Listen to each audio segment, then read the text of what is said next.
We Were Liars has just been released on Prime Video, and based on the novel by Lockhart, this story follows the third generation of the Sinclair family, known as the Liars.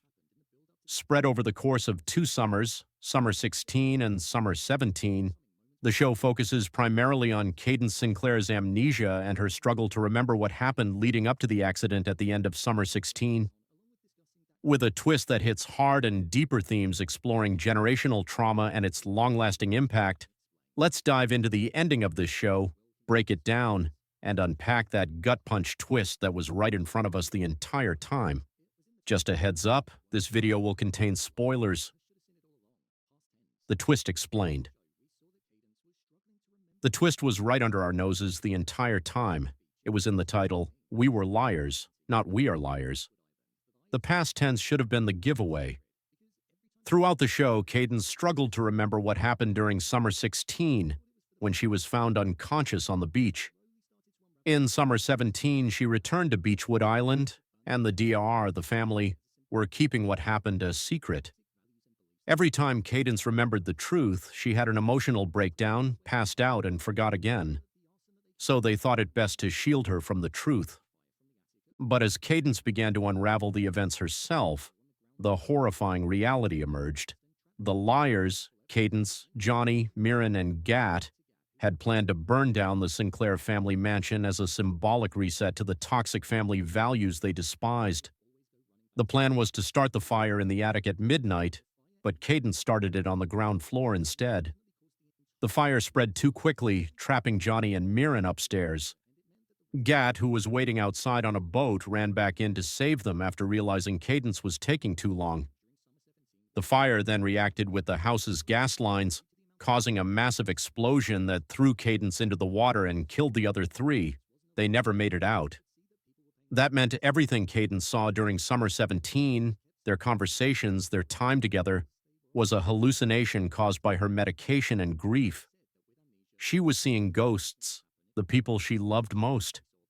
That's also why she wasn't allowed on her phone. If she saw the news or tributes, she'd realize they were gone. The house looked different because she had burned it down, and the beach memories, the good times, they were all tied to guilt, pain, and tragedy. The aftermath and meaning. Despite the horror, the Liars did get their wish. The fire reset the Sinclair family's dynamics to a degree.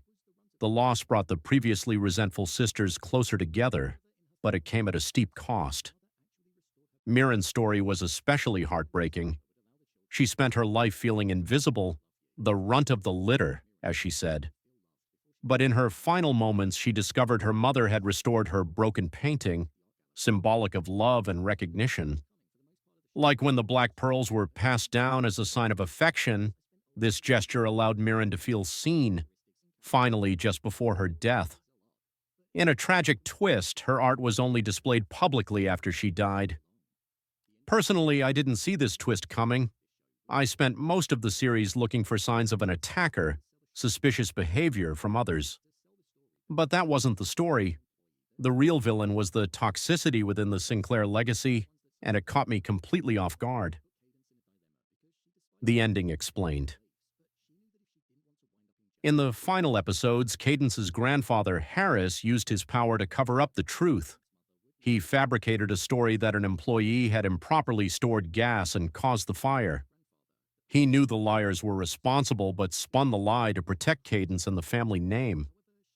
Cadence was morally conflicted. She hated her grandfather's values, but if she told the truth, she'd face legal consequences, and Gat's mother would never know what truly happened. Her silence made her complicit. She accepted a set of black pearls from her grandfather, symbols of generational burden, but the ones that truly mattered were the beads Gat gave her on her birthday, which she had never opened until now.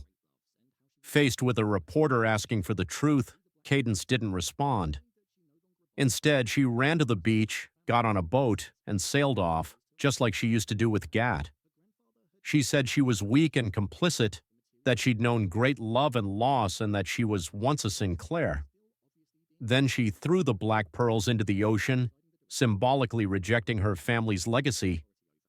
She no longer subscribed to the toxic Sinclairisms that had ruined so many lives.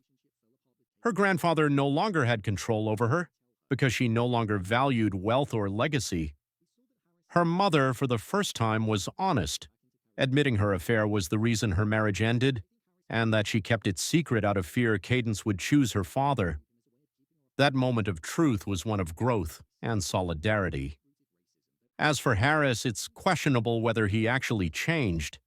He allowed Ed back into their lives, maybe because he cared, or maybe as a strategy to stabilize Carrie.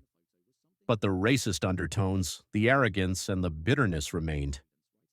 Like Gat said, this man has known me for years, and he still hates me. At the very end, we saw Carrie go back into the house and take pills, falling off the wagon. She then saw Johnny's ghost in the kitchen, setting up the prequel story, Family of Liars.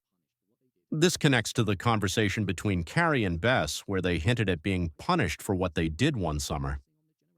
A quick note, the prequel already exists as a novel, but I won't spoil it. My review of We Were Liars. This was a solid TV series. The first episode laid great groundwork while subtly teasing the tragic event with haunting flashbacks of Cadence on the beach. The transition from a whodunit mystery to an emotional twist about grief and hallucination was extremely well done. The reveal that the other liars were dead all along genuinely floored me. The farewell speeches from the ghosts were emotional and heartfelt. They packed real weight. The dynamic between the three sisters, comedic, toxic, and absurd, was both frustrating and fascinating. The show captured the feeling of American royalty in a painfully accurate way. Watching them obsess over inheritance while neglecting human connection was maddening. Casting was on point. The liars were perfectly cast with great chemistry that made you believe they truly grew up together. Their friendship felt authentic and layered. One standout element that deserves praise is the soundtrack. Every song was well chosen to match the mood, whether melancholic, bittersweet, or euphoric. The music elevated each scene and gave the story emotional depth. In all honesty, I highly recommend watching this show. There haven't been many recent TV series that release all episodes at once and stick the landing, but this one did. Even if you know the twist, the journey is still worth it.